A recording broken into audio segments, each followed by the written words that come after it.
KOSPI closed at an absolute record today, advancing 0.69%. But we're not just looking at a surface-level victory here. We're witnessing a massive, unprecedented structural realignment in Asian equities. Let's get right into it.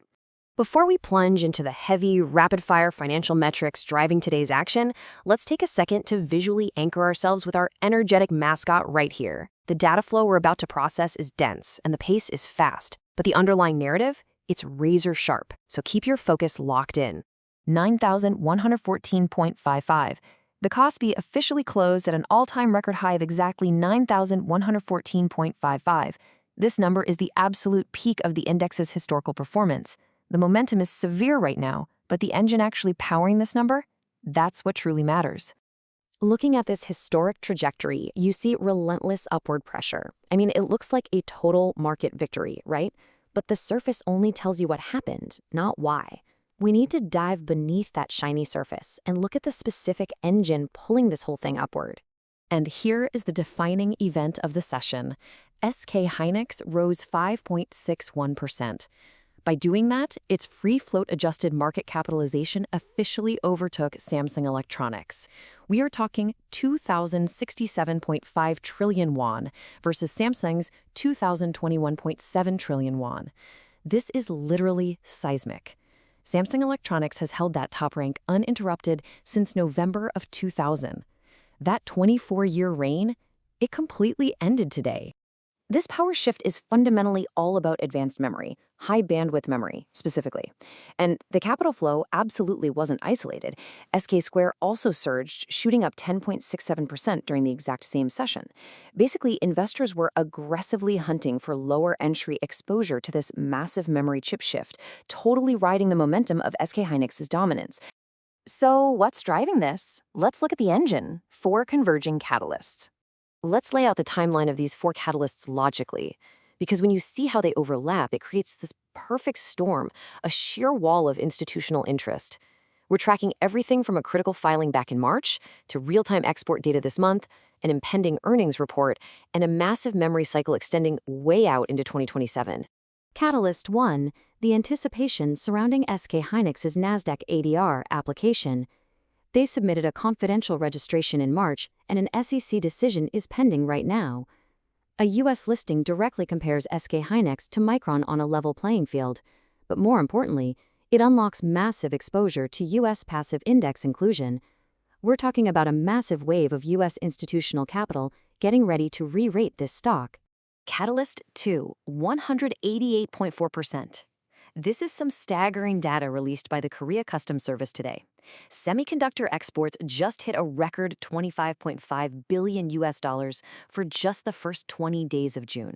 That's a 188.4% spike from the exact same period a year earlier. This data confirms that HBM demand isn't just theoretical. It is happening right now, literally at the physical shipment level. Catalyst 3, domestic sell-side research published today, is projecting that the memory cycle will extend through at least 2027. With DRAM output growth decelerating below 20%, long-term supply agreements heavily reduce SK Hynix's earnings volatility. And based on that secured output, analysts have raised their target price to an aggressive 4,300,000 KRW. And then you look at the valuation gap, which is just glaring. SK Hynix's 12-month forward price-to-earnings ratio stands at a mere 6.6x.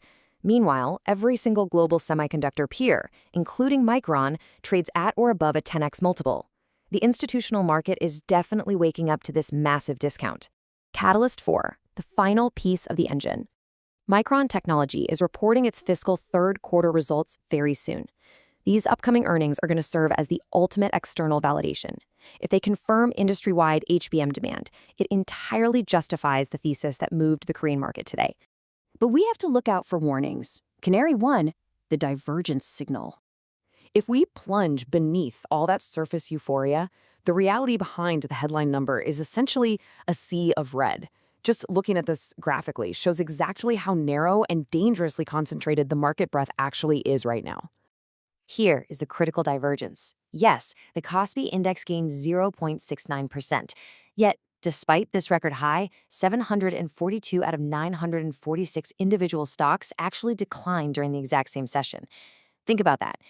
The advance is kind of a mathematical illusion, carried entirely by an extremely tight cluster of heavyweights. Let's actually do the math on this. SK Hynix holds a massive weight in the index, and so does SK Square. If you were to strip out the heavy weighting of just those two stocks, the rest of the KOSPI index didn't hit a record at all.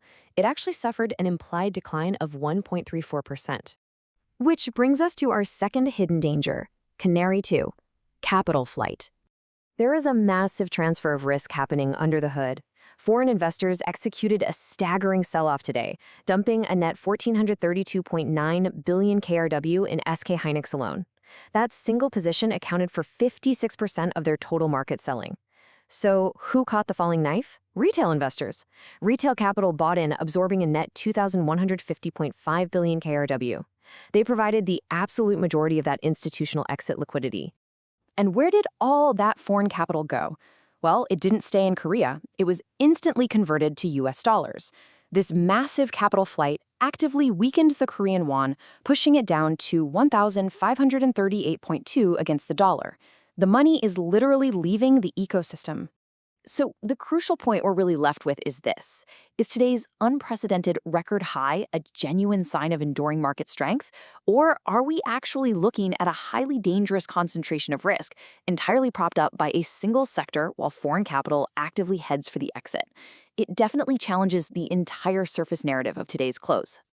If you would like to receive news on the closing of Asian stock markets before the New York stock market opens, please subscribe.